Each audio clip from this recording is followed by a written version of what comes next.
गलती सिर्फ मेरी तो नहीं थी। घर के बाहर से आई अपनी माँ को परेशान और चिंतित देख अनीता ने अपनी माँ से पूछा, माँ क्या हुआ? राधा जी पास पड़ी चारपाई पर बैठ थोड़ी देर सोची। संकोच में धीमी आवाज में शादी के 4 साल बाद मायके आई अपनी बेटी से बोली, अनीता तुम घर से बाहर मत निकला करो, ना ही अपनी बेटी को बाहर जाने दिया करो। लोग देखते हैं तो बातें बनाते हैं, तेरी बेटी पर भी गलत असर पड़ेगा जब लोग उल्टी सीधी बातें कहेंगे। माँ की बात सुनत ही अनीता मुंह बनाकर बोली, पर माँ मैं क्या करूं? क्यों तूने इतनी बड़ी गलती की? अब तो जिंदगी भर ये दाग तेरे दामन में लगा ही रहेगा। माँ ने भी थोड़े ऊंचे स्वर में बोला, माँ 21वीं सदी चल रही है तो भी। हाँ बेटा, औरतों के दामन में लगा लांछन कभी समाज के द्वारा खत्म नहीं किया जा सकता। हर समाज में पुराने लोग अभी भी मौजूद हैं जो इस तरह की मानसिकता रखते हैं और लड़कियों पर उंगली उठाते हैं। माँ ने अनीता को समझाते हुए बोला, पर माँ गलती सिर्फ मेरी तो नहीं थी। यदि हमने अपनी इच्छा से शादी की तो क्या गुनाह किया? अनीता बोली, बेटी देख, तू भी अब समझदार है। सब कुछ ठीक था पर तुम्हारी शादी करने का तरीका गलत था। तुम भाग गई। माँ ये कैसे बोल रही हो बेटा? यह मेरे नहीं ये समाज के शब्द है। अनीता की माँ राधा जी ने दुखी होते हुए कहा, माँ भागा कुशाग्र भी था मेरे साथ। हाँ बेटा, पर लोग उसको कुछ नहीं कहेंगे, लड़का है ना, हमेशा तेरे को ही बोलेंगे। ये हमारे समाज की एक कड़वी सच्चाई है।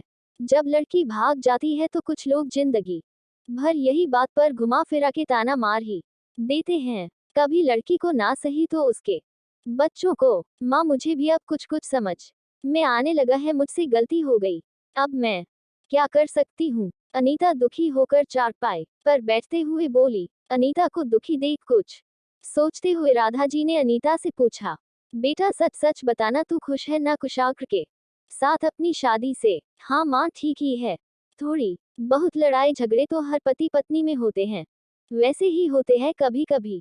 तो ठीक है बेटा, तुमने अपनी पसंद से शादी की है तो तुम्हें अपनी शादी को पूरी तरह निभाने की कोशिश करना होगा। जी माँ, अनीता ने लंबी सांस भरते हुए बोला। मम्मी पापा मुझसे कब बातें करेंगे? अब तो मेरी शादी को 4 साल हो गए और मैं पहली बार घर भी आई हूँ अपनी बेटी को लेकर। अनीता ने दुखी होते हुए बोला, बात करेंगे पर अभी लगता है कुछ वक्त लगेगा। पैसा तो ज्यादा नहीं था हमारे पास, तेरे पापा ने जिंदगी भर इज्जत ही कमाई थी, इज्जत ही सबसे बड़ी थी उनके लिए।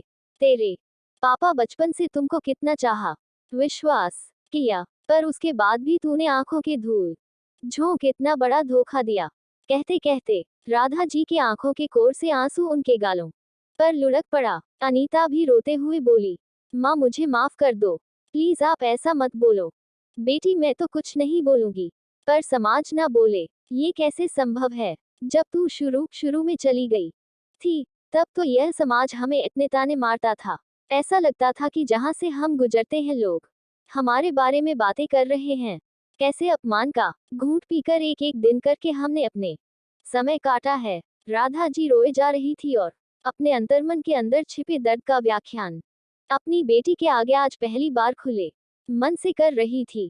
माँ माफ कर दो मुझे, सॉरी माँ गलती हो गई, इससे ज्यादा मैं कुछ नहीं कह सकती, कहकर अनीता अपनी माँ की आंखों के आंसू पूछने लगी।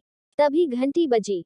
बगल वाली आंटी जी आ गई अनीता से मिलने। कैसी है अनीता? मैं ठीक हूँ आंटी। अनीता उठकर जाने लगी। बैठ ना, मैं तो तेरे से ही मिलने आई हूँ।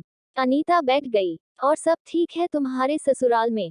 हाँ आंटी जी। थोड़ी देर में बातों ही बातों में आंटी जी ने अनीता से बोला, तुमने अच्छा काम किया, एक लड़का पसंद कर लिया।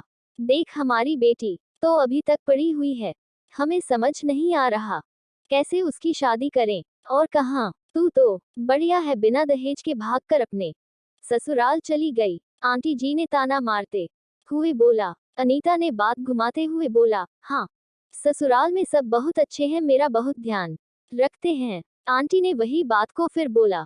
अनीता तुम भाग गई पर अपने बाप का सर शर्म से झुकाकर चली गई।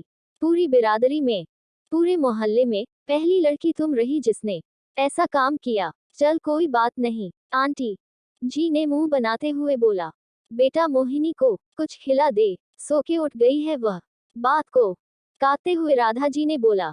अनीता कमरे में जाकर अपनी बच्ची मोहिनी में बिजी हो गई, पर उसकी आंखों में आंसू और दिल में बेचैनी थी। क्या उम्र थी, दिल के क्या जज्बात थे, जिस पर वो कंट्रोल नहीं कर पाई, और बिना शादी के घर के चार दीवारी के बाहर बिना बताए कदम रख दिया। जिंदगी की इतनी बड़ी गलती कर दी, लेकिन अब तो सिर्फ पछतावा था और कुछ भी नहीं।